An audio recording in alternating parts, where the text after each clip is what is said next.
Hello विद्यार्थीगण, मैं एश के Kashyap platform coaching के माध्यम से आप तमाम विद्यार्थी का स्वागत करता हूं। मुझे आशा ही नहीं विश्वास है कि विद्यार्थीगण आप अपनी शिक्षा दीक्षा के मार्ग पूरी तरह निर्धारित लक्ष्य की ओर बढ़ रहे होंगे। किसी विद्यार्थी में कोई भटकाव नहीं होगी और हर एक प्रश्न को पूरी तरह बारीकी से समझ के साथ, कंसेप्ट के साथ, आत्मविश्वासपूर्ण वातावरण में आप हल करते होंगे। प्रश्न के विकल्प का सही परीक्षण करने में आप यकीनन तौर पर सक्षम समर्थ हो चुके होंगे। ऐसे पहले भी समर्थ है। आइए बिना कोई विलंब किए हुए सीधे प्रश्न पर हम लोग आते हैं। पहला प्रश्न जो आपके सामने है ये मैथ से जुड़ा होता है।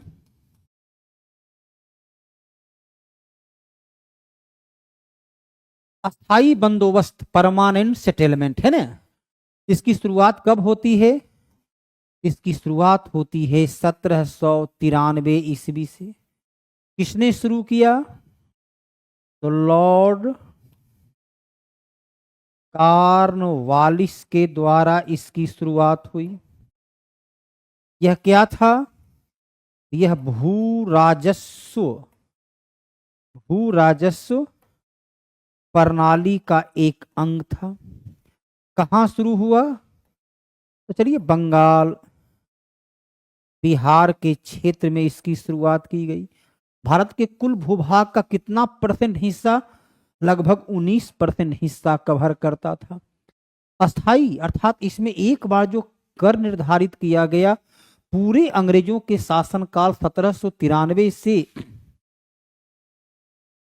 1947 तक उसमें किसी प्रकार का कोई परिवर्तन नहीं किया गया। वह पूर्णतः यथावत बना रहा। परिवर्तन से उसे सरोकारी से नाम रहा स्थायी बंदोबस्त। इसमें कर संग्रह करने का अधिकार जमींदारों को दिया गया। इसे जमींदारी प्रणाली के नाम से भी जानते हैं। जमींदार कर संग्रह करता था और निर्धारित कर का 10/11 अंग्रेज को प्राप्त होता था। 1/11 स्वयं जमींदार कर संग्रह कर लिए अपने पास रखता था। विद्यार्थी के जानते हैं ये व्यवस्था का सबसे बड़ा लाभ क्या था? सबसे बड़ा लाभ था, क्या है हिंदी में, हरे लगी न फिटकिरी रंग चोखा होए। अर्थात किसी प्रकार का कोई प्रशासनिक उत्तरदायित्व नहीं, कोई प्रशासनिक व्यय नहीं और निश्चित मात्रा में आय प्रत्येक वर्ष प्राप्त हो जाना था। ये इस व्यवस्था की सबसे महत्वपूर्ण उपलब्धि थी। इसमें जमींदारों के साथ, किसानों के साथ कहाँ है रैयतवारी व्यवस्था। रैयतवारी व्यवस्था के तहत किसानों से कर संग्रह करने का प्रावधान था। विद्यार्थीगण, मैंने पहले भी कहा कि आप जब अपने से देखिए सवाल हल करते हैं, एक बार में केवल एक सवाल का हल कर पाते हैं, लेकिन प्लेटफॉर्म बाय नवीन सिंह और इसके कश्यप के इस संयुक्त तत्वावधान में आप आते हैं तो हर एक प्रश्न पर आप एक्स्ट्रा नॉलेज 2, 4, 5 क्वेश्चन को आप हल कर पाते हैं। यह आपकी सबसे बड़ी उपलब्धि हो जाती है कि आपको कुछ नया एक्स्ट्रा नॉलेज प्राप्त हो जाता है। आजकल एक्स्ट्रा तो हर को चाहिए, एक्स्ट्रा पर एक्स्ट्रा यहां उपलब्ध है। अवध में, अवध मतलब कहां हुआ? अवध जो बोला गया, अवध से तात्पर्य हुआ लखनऊ जिसे बोलते हैं। अवध की राजधानी लखनऊ हुआ करता था। अब यहां पर देखिए लक्ष्मीबाई के बारे में तो आपको भली भांति पता होगा कि झांसी की रानी लक्ष्मीबाई अर्थात मणिकर्णिका। मणिकर्णिका का संबंध किससे है? झांसी की रानी लक्ष्मीबाई है, जो मध्य प्रदेश के ग्वालियर के निकट कालपी में शहीद हो गई थी। तो खूब लड़ी मर्दानी में वो झांसी वाली रानी थी। आप मेरा पड़ोसी हैं सर जी, यकीनन तौर पर बाबू। जब आप नौरजपुर के हैं तो आपके पड़ोसी गांव के हैं, और आज के दौर में तो दोनों गांव के बीच का अंतर भी लगभग लगभग समाप्त हो चुका है।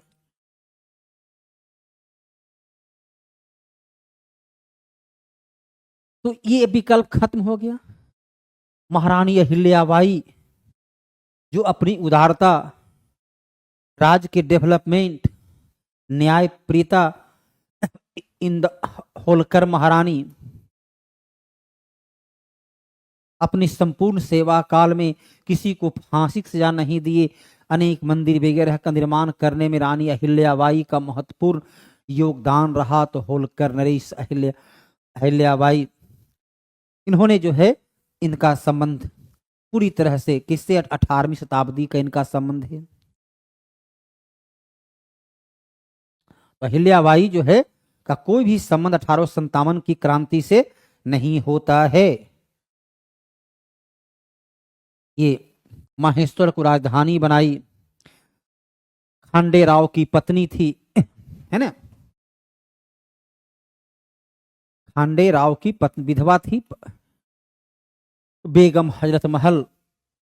आपने कहानी पढ़ा होगा, वाजिद अली शाह का जमाना था, लखनऊ अय्याशी में डूबा हुआ था।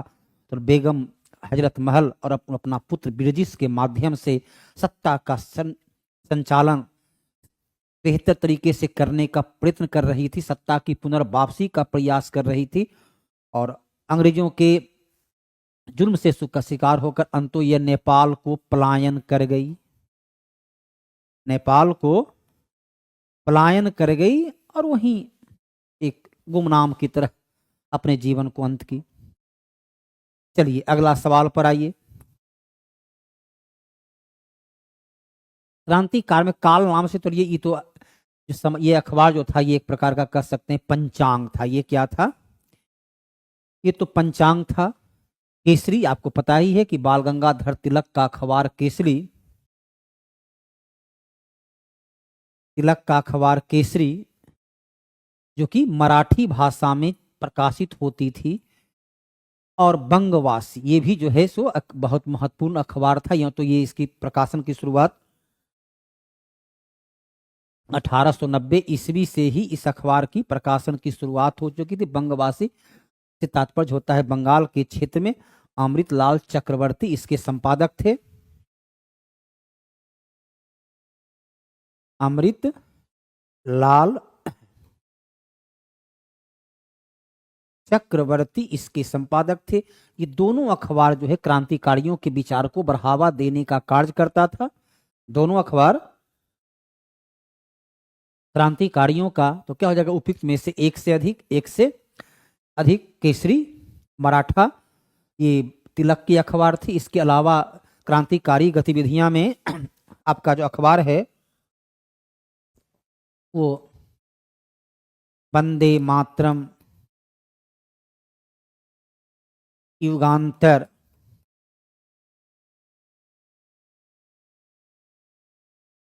संध्या, ये सब अखबार जो है क्रांतिकारी विचारों को आगे बढ़ाने में, कंटिन्यूटी के साथ आगे बढ़ाने में महत्वपूर्ण भूमिका निभाया।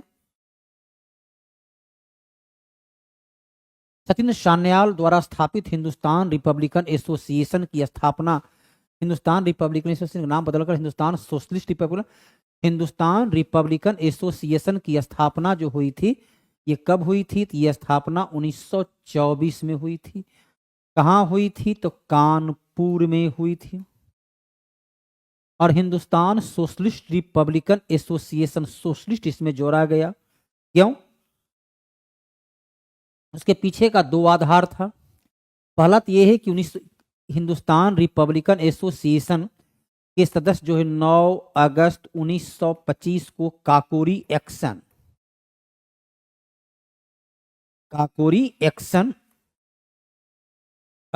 एक्शन से जुड़े हुए थे। और इसके राम प्रसाद बिस्मिल, अशफाक उल्ला खां, रोशन दत्त, राजेंद्र लाहिड़ी इत्यादि को फांसी की सजा दे दी गई थी और अनेक लोगों पर गिरफ्तारी का, तो इसलिए वह व्यवस्था कहीं न कहीं जो है सो उसे छिपकर काम करना था। तो उसको एक नए नाम, पुरानी बोतल नई शराब की तरह उसमें रखा गया। नई बोतल पुरानी शराब, ये स्थापना हुआ 1928 में। इसमें चंद्रशेखर आजाद और भगत सिंह की इस महत्वपूर्ण भूमिका रही। रास बिहारी बोस का आपको पता होगा, रास बिहारी बोस ने ही 1942 में आजाद हिंद फौज की स्थापना रास बिहारी बोस के द्वारा। बटुकेश्वर दत्त 1929 में भगत सिंह के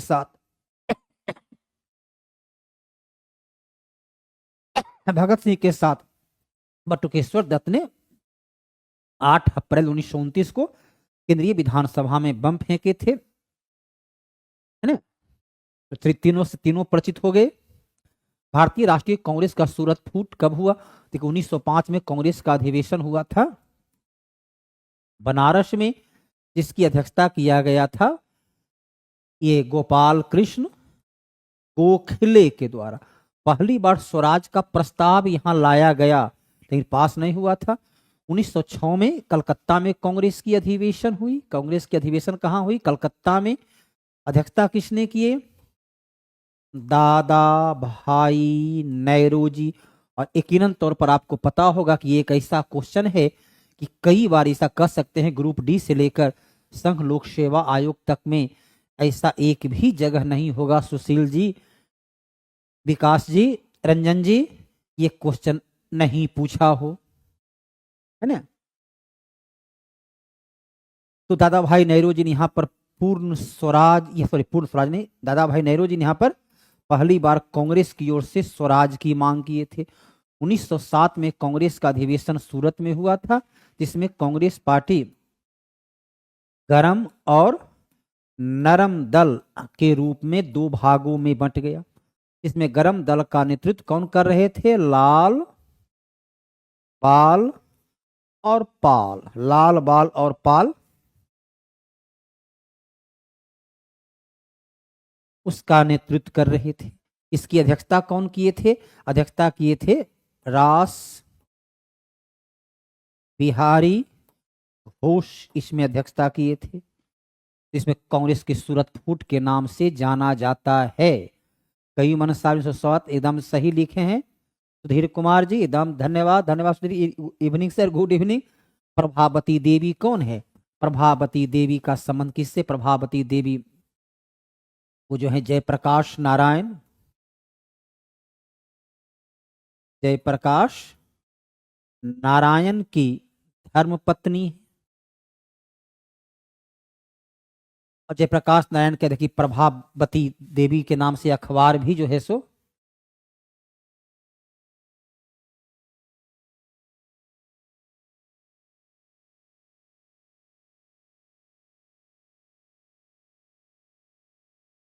चलिए सुधीर कुमार जी धन्यवाद, धन्यवाद।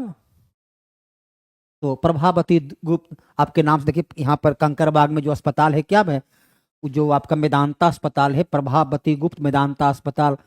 अगम कदम कुआं में देखिए प्रभावती गुप्त के नाम से एक पुस्तकालय वगैरह भी बना हुआ है। ब्लड सेंटर जो है जिसमें ब्लड ग्रुप का है वो प्रभावती अंसारी। प्रभावती जी के नाम से तो पटना इनका संबंध है। इनका संबंध कहाँ से है? पटना से, चंपारण से। तो नाम आपने सुना होगा ही, राजकुमार शुक्ल, राजकुमार शुक्ल चंपारण से जुड़े हुए थे, है ना।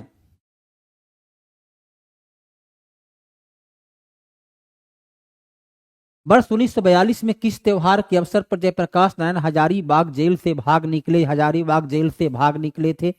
हजारीबाग जेल में इनके साथ और कौन भागे थे? तो गुलाबी सुनार, शालिग्राम सिंह,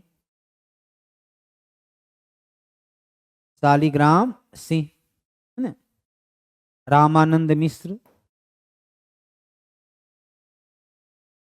सूरज नारायण सिंह, ये सभी जो है भागे थे। वो पर्व क्या था? उस पर्व का नाम था दीपावली।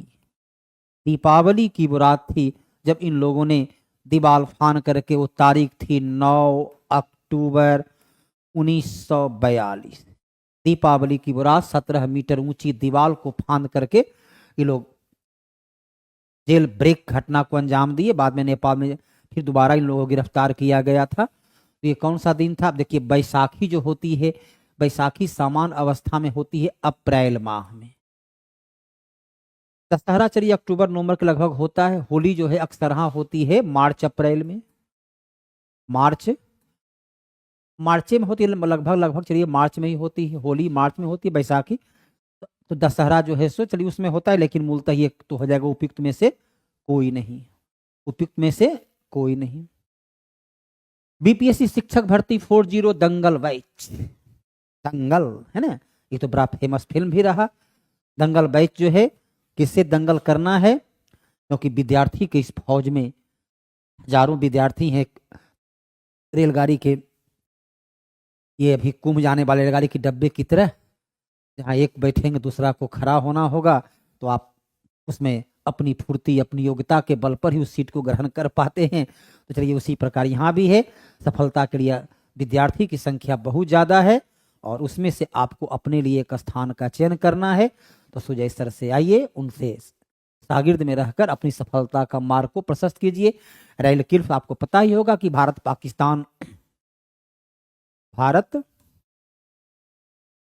पाकिस्तान की सीमा रेखा का नाम क्या है, रेड किल्फ रेखा है।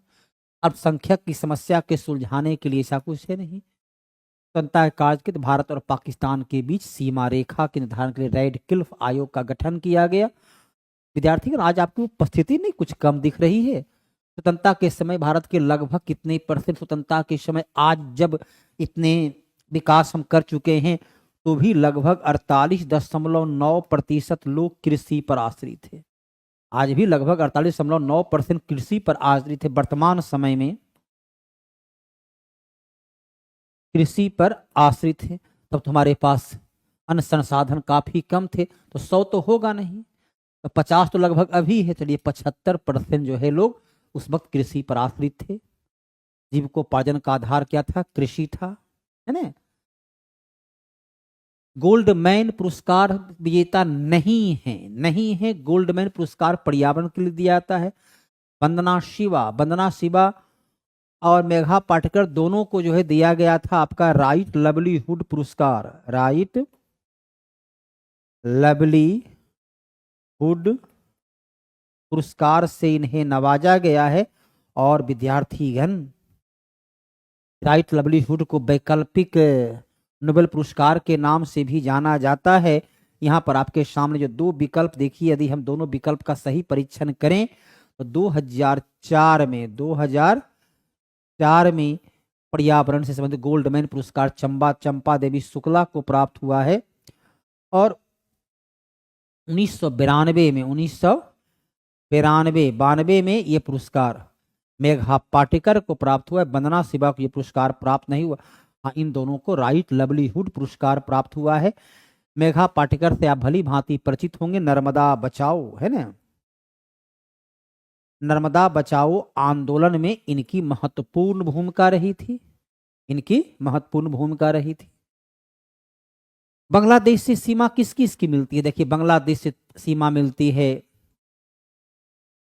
पश्चिम बंगाल की सीमा मिलती है,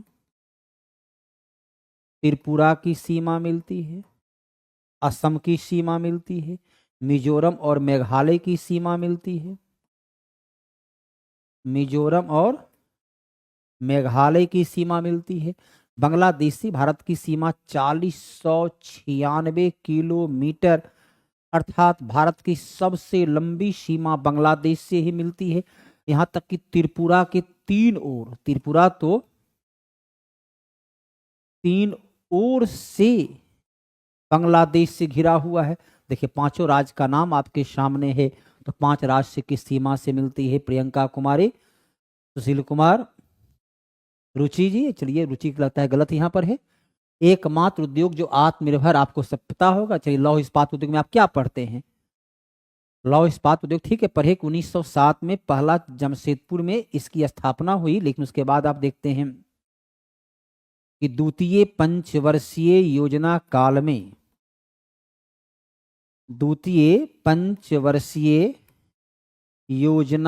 में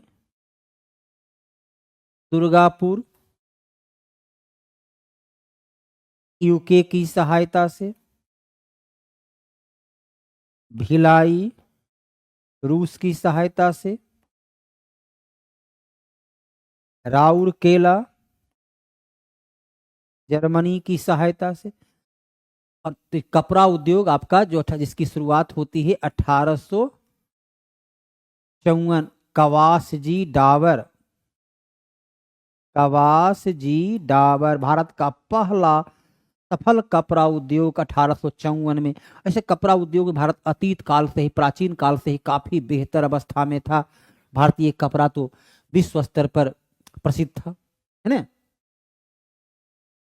मेरा नाम क्यों नहीं लिए सर जी? गुड़िया सिंह जी, एकदम आपका नाम लेंगे। आंसर चलिए गुड़िया सिंह जी, 5 आपका उत्तर सही था। चलिए गुड़िया सिंह जी, आपका नाम तो हम ऐसे भी बहुत याद रहेगा, है ना। गुड़िया एक ऐसा लोकप्रिय नाम है कि बहुत सारे लोगों को, हमारे घर में भी निकटतम लोगों का भी नाम गुड़िया है, तो गुड़िया नाम तो बड़ा ही प्यारा नाम भी होता है। चीनी उद्योग को तो संरक्षण का शिशु, चीनी उद्योग को संरक्षण का शिशु भी कहा जाता है। अब पहला जो चीनी मिल 1903 ईस्वी में छपरा में स्थापित किया गया था, वो इंग्लैंड के द्वारा ही स्थापित हुआ था। गुड़िया सिंह जी, आम्र वर्षा, आम की तो वर्षा होती नहीं है। बैसाख में जब, जिसे काल बैसाखी के नाम से जानते हैं बंगाल में, तो बंगाल की खाड़ी में उठने वाला चक्रवात,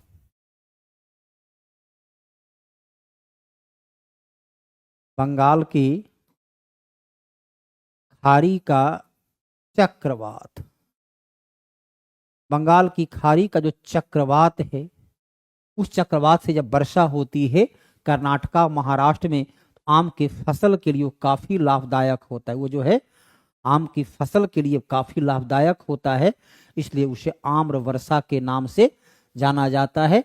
पश्चिम बंगाल उड़ीसा में तो उस वक्त चक्रवात के तूफान से काफी जान माल की क्षति होती है, जान माल की काफी क्षति होती है। तो वहां पर केरला में इससे ज्यादा आम होता नहीं है। केरला आम के लिए कर्नाटका महाराष्ट्र। सरदार वल्लभ भाई पटेल कोझिकोड अंतर्राष्ट्रीय हवाई अड्डा को कालीकट, कालीकट अंतर्राष्ट्रीय हवाई अड्डा, पोर्ट ब्लेयर का नाम क्या है? वीर सावरकर, वीर वीर सावरकर अंतर्राष्ट्रीय हवाई अड्डा गुजरात से जुड़े होते हैं। सरदार वल्लभ भाई पटेल तो गुजरात में उनके नाम से, देखिए बिहार से जुड़े हुए हैं। जयप्रकाश नारायण तो पटना हवाई अड्डा का नाम जयप्रकाश नारायण से जुड़ा हुआ है। इंदिरा गांधी के प्रधानमंत्री, दिल्ली का हवाई अड्डा इंदिरा गांधी के नाम से, बम्बई का अड्डा हवाई अड्डा छत्रपति साहू शिवाजी के नाम से, पश्चिम बंगाल में नेताजी सुभाष चंद्र बोस के नाम से, जो जहां से जुड़े हुए हैं उनका है। सही है। कंचनजंगा, कंचनजंगा कहाँ है? कंचनजंगा सिक्किम में है। भारत की सबसे ऊंची चोटी 8,598 मीटर है। तो जय मंडल भी कहाँ होगा? सिक्किम में होगा। हिमाचल प्रदेश का क्या है? ग्रेट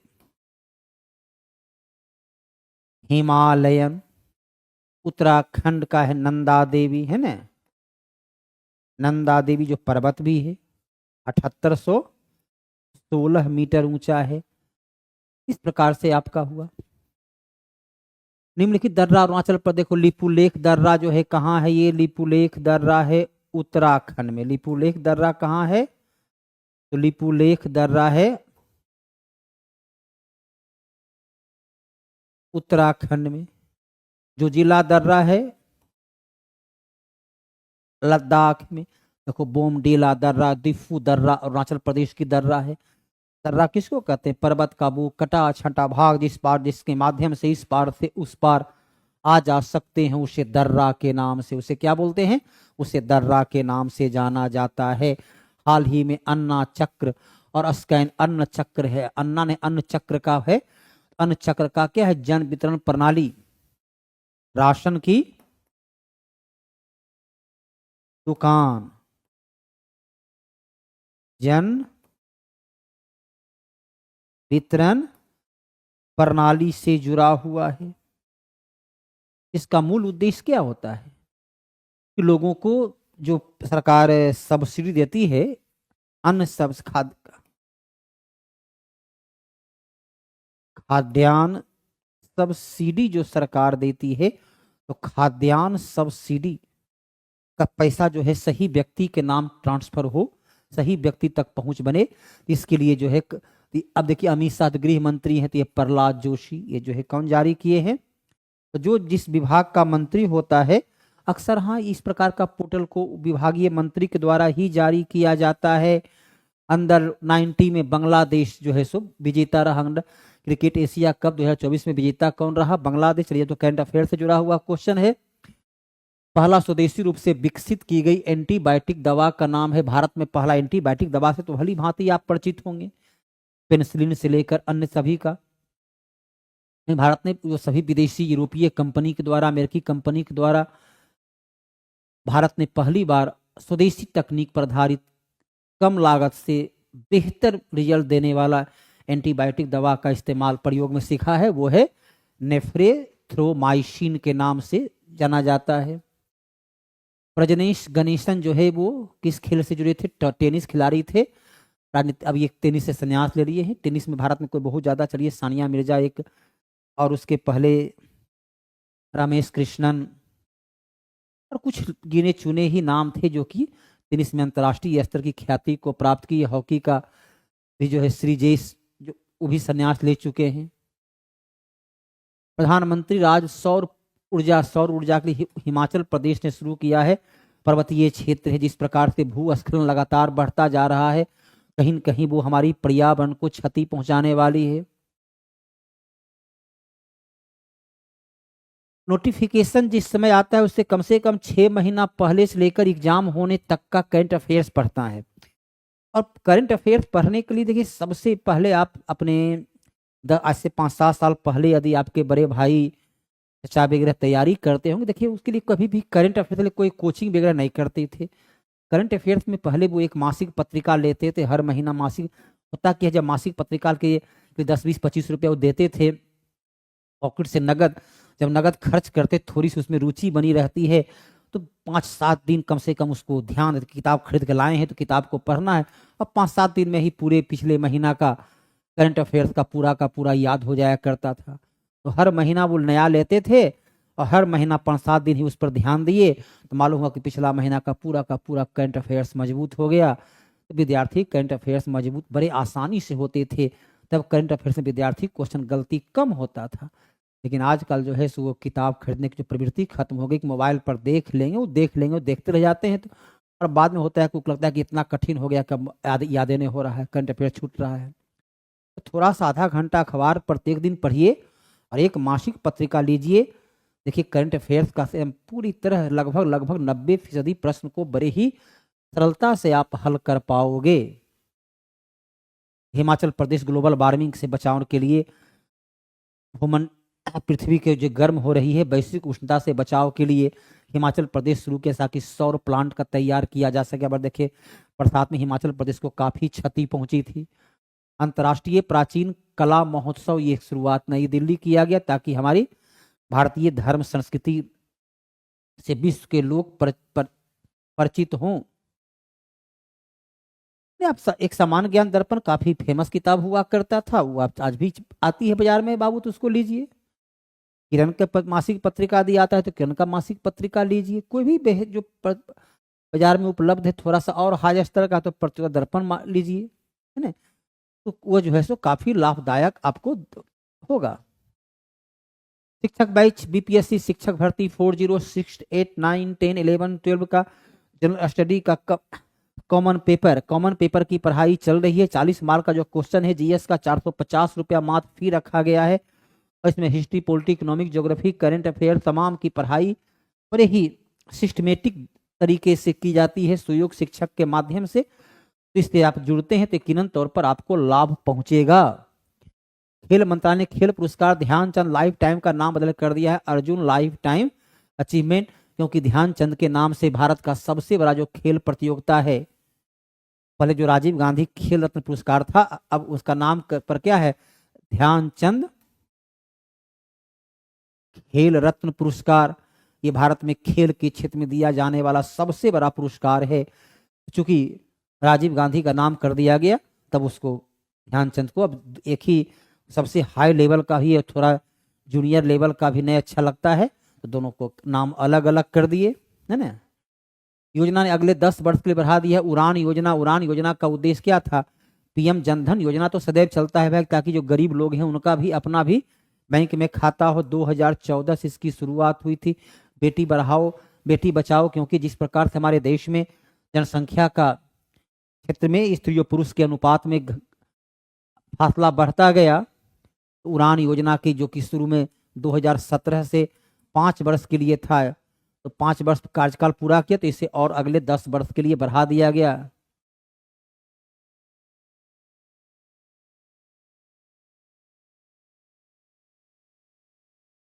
कौन सा सोर्स रखें स्टडी मटेरियल कर के लिए? बाबू देखिए, हिस्ट्री पॉलिटी के लिए तो बिट्टू जी सबसे पहले एक एनसीईआरटी बुक्स, वह आधार बुक है, बेसिक बुक है, उसको पढ़िए।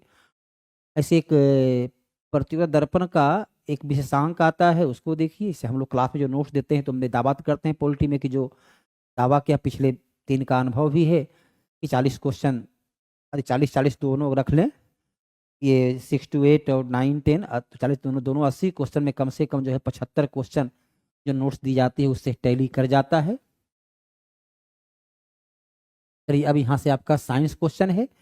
साइंस वाले सर इसके बारे में पूरे बारीकी से आपको बतलाएंगे। तो मेरे जो आर्ट्स के पोर्शन का था, जो मेरे दायरे में था, वो मैंने पूरा कर दिया। उम्मीद करते हैं कि आपको पढ़ाई रोचक, ज्ञानवर्धक लगा होगा। आप लोगों की कोई इसमें डाउट नहीं रहा होगा। जो डाउट होगा वो डाउट क्लियर हो चुका होगा। क्या सही है? तो आज की क्लास को यहीं पर विराम देते हैं। धन्यवाद।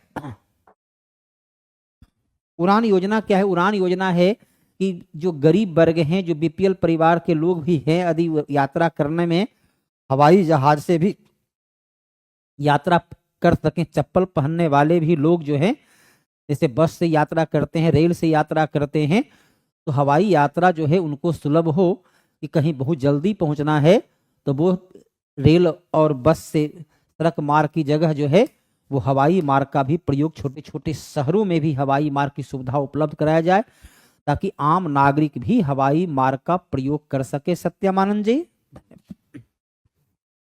चलिए नमस्कार साथियों, अब मैथ्स के क्वेश्चंस को देखेंगे। सभी लोग का स्वागत है और आज हम स्टार्ट करेंगे आपका जो 5-8 क्वेश्चंस होते हैं उसी का डिस्कशन क्यों।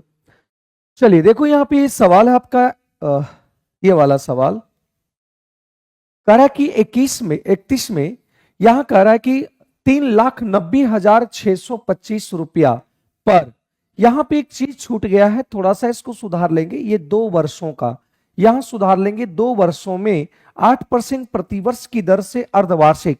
यहां पे देखो क्या दिया हुआ मेरे भाई, ये अर्धवार्षिक दे रखा। अर्धवार्षिक कहने का मतलब क्या होता है, इसको इंग्लिश में बोलते हैं हाफ ईयरली।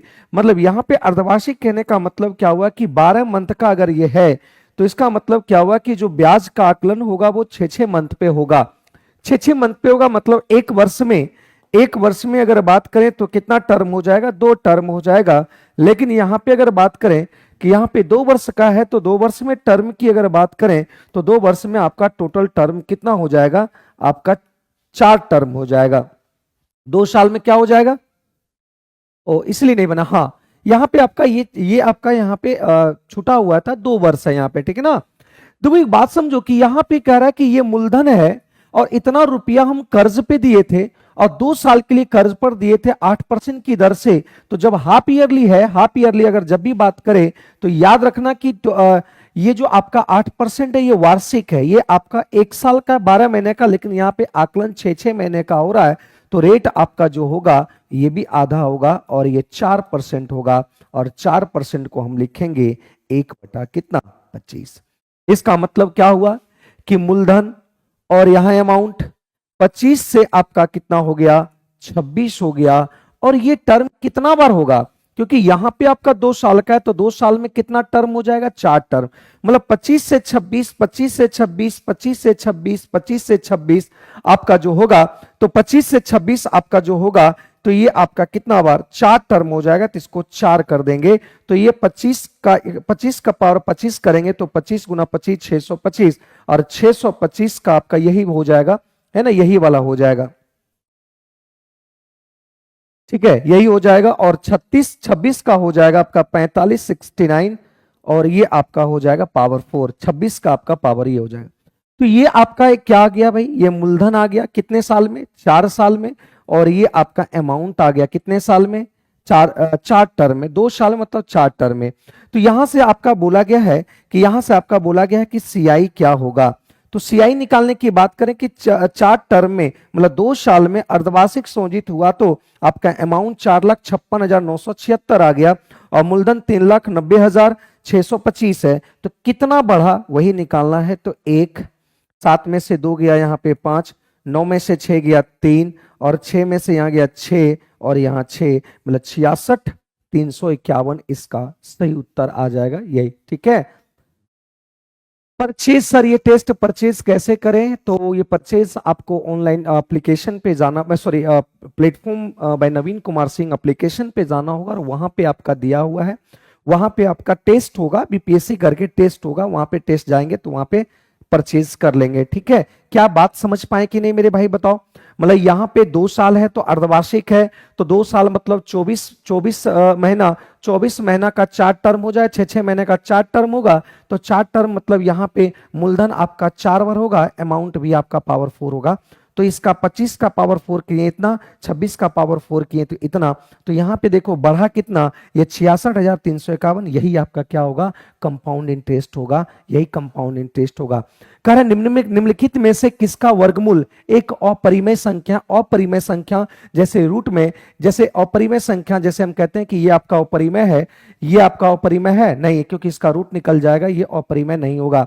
जैसे ये आपका रूट के अंदर जो आपका रूट परफेक्ट रूट नहीं निकलता है ना, परफेक्ट अगर रूट नहीं निकलता है तो मतलब वो समझो कि वो अपरिमेय है।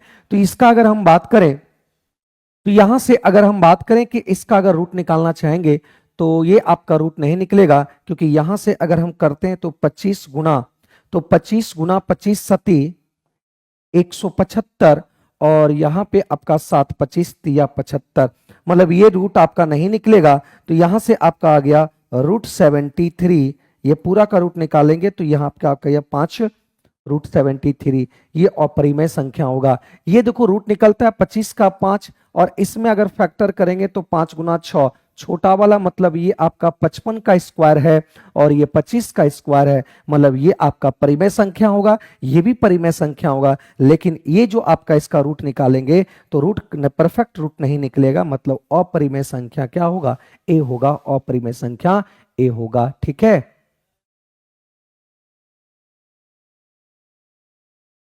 ठीक है, चलिए अगले देखो यहाँ पे सवाल को समझो। ओ ये ऑनलाइन टेस्ट होगा है ना, या प्लेटफॉर्म ऑनलाइन टेस्ट, ये आपका मिलेगा platform, Gudiya Singh, platform online test application है, उसी पे जाइए और डाउनलोड कीजिए इसको और उसी पे जाइए और ये सैटरडे और संडे का जो टेस्ट होगा इसी पे मिलेगा, सैटरडे और संडे का जो टेस्ट होगा इसी पे मिलेगा, सैटरडे संडे का फुल लेंथ जो टेस्ट होगा इसी पे मिलेगा। ठीक ना, फुल लेंथ टेस्ट इसी पे मिलेगा। अब देखो यहां से अगर बात करें, बहुत वीवीआई है और ये आपका पूछा हुआ बीपीएससी टीआरई में आपका पूछा गया है ये सवाल, बीपीएससी टीआरई में ये सवाल पूछा गया है। तो देखो यहां से आराम से कि 124 अगर यहां पे एलसीएम लेंगे तो यहां कुछ नहीं है, तो 124 और 124 और 125 ये आ जाएगा 169, 144 और ये रूट निकल जाएगा। तो 1 प्लस यहां पे आ जाएगा क्या, इसको अगर देख लेते हैं एलसीएम तो यहां पे 12 कहीं 12 और 12 प्लस एक्स इक्वल टू बटा 12 हो जाएगा। तो इसका आपका आ गया 13 बटा 12 और यहां से आपका 12 प्लस एक्स और ये 12। तो यहां से अगर बात करें तो 12 12 कट गया और 12 इधर जाके घट जाएगा, तो मतलब x का मान जो आएगा वो आपका क्या आ गया, सी आ गया, ऑप्शन नंबर सी। 32 को सिर्फ लॉन्ग डिवीजन मेथड से देखना पड़ेगा, 32 को लॉन्ग डिवीजन मेथड से मतलब 32 को लॉन्ग डिवीजन मेथड से कैसे देखना पड़ेगा, तो डायरेक्ट आपको तोड़ना पड़ेगा भाई। ठीक है,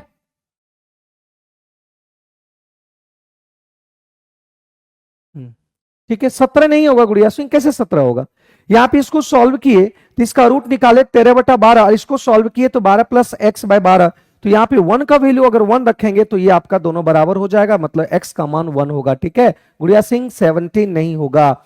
मध्य अनुपाती बात कर रहा है कि जैसे यहाँ पे हम कहें कि ए बी और मध्य अनुपाती की बात करता है तो आप जानते हैं यहाँ पे ये आपका रेशियो का पार्ट होता है, मध्य अनुपाती इसी को बोलते हैं, इसी को बोलते हैं। तो बी स्क्वायर इक्वल टू ये इसका मल्टीपल हो जाता है AC, इसी को बोलते हैं मीन प्रोपोर्शनल, इसी को हम लोग बोलते हैं मीन प्रोपोर्शनल या इसी को बोलते हैं मध्य समानुपाती दोनों।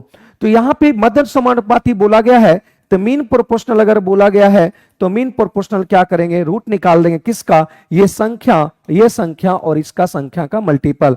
तो x q y into x y q, अगर यहां से देख पाएंगे कि एक्स क्यू और एक्स कितना हो जाएगा, एक्स पर power 4, y into y q तो ये वाई पर पावर 4।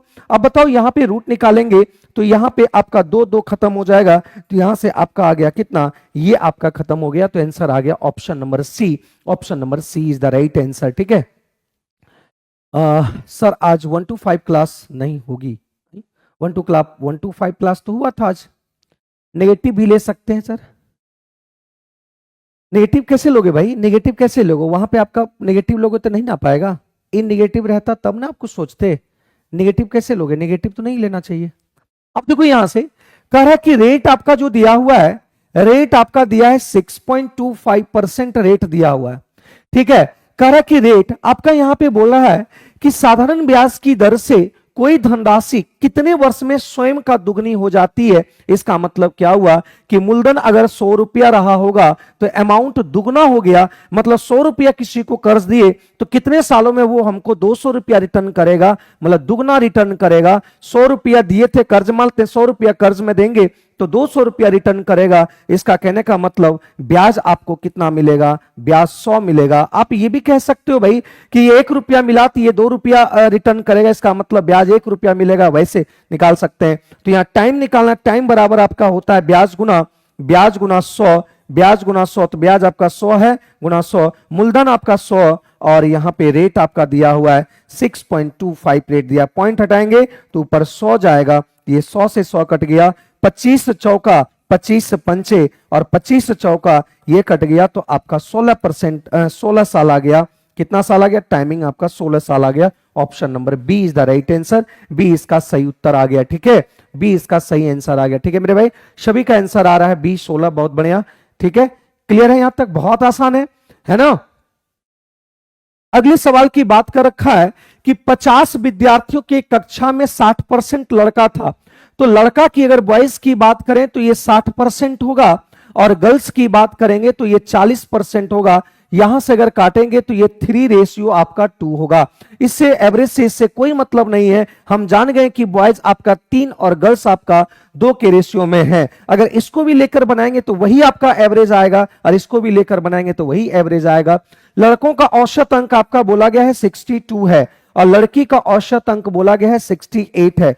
तो ओवरऑल बोला गया कि ओवरऑल निकालना है, ओवरऑल औसत निकालना है। तो बहुत आसान है, देखो यहां से क्या करेंगे, यहां से क्या करेंगे, 6 3 18, 3 दूनी 6, 6 6 3 18 186 और यहां पे गुणा करेंगे तो यहाँ 8 दूनी 16 और 6 दूनी 12 136 और यहाँ पे एवरेज निकालना है टोटल का, तो टोटल 3 दू कितना आ गया 5, 5 से इसको डिवाइड कर देंगे तो यहां से आपका 6 6 12, 8 3 11, 1 12 और 1 1 2 2 1 3, 322/5, तो ये आ गया आपका 64.4 ऑप्शन नंबर सी आ गया, ऑप्शन नंबर सी आ गया। क्लियर है, बोलो यहां पे किसी को कोई दिक्कत? ठीक है, बहुत बढ़िया मेरे भाई, बहुत बढ़िया। तो यहां पे आप देख लो, अगला सवाल देखिएगा, यहां से कह रहा है कि 3 व्यक्ति है, 3 व्यक्ति है किसी काम को 11 दिन में, 20 दिन में, 55 दिन में कर रहा है। तो यहां पे आपका टोटल वर्क आ जाएगा 11, 20 और 55। टोटल वर्क निकालने की अगर बात करते तो इसका एलसीएम कितना आएगा, 55 चौका 222 आगे जाएगा, इसका क्या 222 इसका आ जाएगा एलसीएम, यही टोटल वर्क होगा। 11 दूनी 22, 20 यूनिट, ये आपका 20 दे है और ये 55। ठीक है, तो देखो यहां पे क्या बोला है कि बी से शुरू करते हुए एक एक दिन छोड़कर बारी बारी से बी और सी द्वारा ए का सहायता किया जाता है। मतलब क्या किया गया है कि बी से शुरू करते हुए मतलब हर दिन आपका जो है बी से शुरू किया, मतलब यहां पे एक बात समझिएगा कि फर्स्ट डेज और ये सेकेंड डेज, मतलब यहां पे बोला कि ए का सहायता करने आता है, ए तो यहां रहेगा और बी भी यहां पे रहेगा सेकेंड डेज में, सॉरी ए यहां रहेगा और सेकेंड दिन में भी ए रहेगा। लेकिन क्या हुआ कि बी से शुरू करते हुए बी क्या कर रहा है कि बी सहायता कर रहा है किसका, ए का। शुरुआत में सहायता बी करेगा, फिर सहायता किसका करेगा, सी करेगा। तो एक बात बताओ कि हर 2 दिन में, मतलब 2 दिन में कितना काम कर रहा है ये लोग, 2 दिन में पेयर बन रहा है, 2 दिन का पेयर बन रहा है, फिर तीसरा दिन क्या आएगा, फिर तीसरा दिन ए बी आएगा और चौथा दिन ए सी आएगा। इसी तरीके से काम को करते चलेगा। तो ए प्लस बी, ए और बी, तो ये आपका 30 यूनिट हो गया एक दिन में, और ए और सी तो ये आपका 25 यूनिट हो गया। तो टोटल यूनिट की अगर बात करें तो 30 और ये आ गया आपका कितना, 55 यूनिट। लेकिन 55 में यहां पे 2 दिन में 55 यूनिट हुआ, लेकिन काम टोटल करवाना है 220, तो कितना गुना करेंगे, 220 आएगा। तो ये आपका 220 आएगा, 4 गुना करिए तो यहां भी 4 गुना करना पड़ेगा। तो काम कितना दिन में खत्म होगा भाई, 8 डेज में काम को खत्म कर देंगे, 8 दिन में काम कंप्लीट हो जाएगा, 8 दिन में काम कंप्लीट हो जाएगा। बहुत बढ़िया, सभी लोग का आंसर आ रहा है, 8 दिन में कंप्लीट हो जाएगा, ठीक ना। यहां पे बात समझ पाए। अब देखो क्या बोला कि अनुपात 1 अनुपात 8 का प्रतिशत रूप क्या होगा, 1/8 है ना, 1/8 का प्रतिशत रूप अगर निकालेंगे तो आराम से देखो, कभी भी रेशियो दिया रहेगा, कभी भी रेशियो दिया रहेगा, इसका परसेंटेज निकालना है तो याद रखना, इसको क्या करेंगे, ए को ऊपर लिखेंगे और ये है ना ये लिखेंगे, ठीक है। इसका परसेंटेज निकालना है तो गुणा 100 करेंगे, ठीक ना। तो यहां से 1/8, तो ये आपका आ गया कितना, 12.5%। याद रखना 1/8 बहुत फेमस है, इसलिए इसका 12.5%, ऑप्शन नंबर बी आ गया, ठीक है, ऑप्शन नंबर बी आ गया। क्लियर है यहां तक? किसी को कोई परेशानी अगर है तो बताओ, फिर से हम समझाने की कोशिश करेंगे। उम्मीद करते हैं कि सारे क्वेश्चंस आपको समझ में आ गए और बहुत आसान आसान सवाल थे और देख पाए आप लोग। कहीं पे भी अगर कोई भी क्वेश्चंस में अगर प्रॉब्लम रहा होगा तो बताओ, बताएंगे भाई। किसी को कोई भी डाउट अगर होगा तो बताओ। अभी जस्ट हम स्टार्ट करेंगे 6 to 8 का मैथ्स का डिस्कशन को लेकर, अभी जस्ट 6:15 में स्टार्ट होगा। बताइए कोई भी क्वेश्चंस में अगर परेशानी हुआ है तो बताओ मेरे भाई। क्या सभी से सभी लोग सभी क्वेश्चंस बन पाए थे?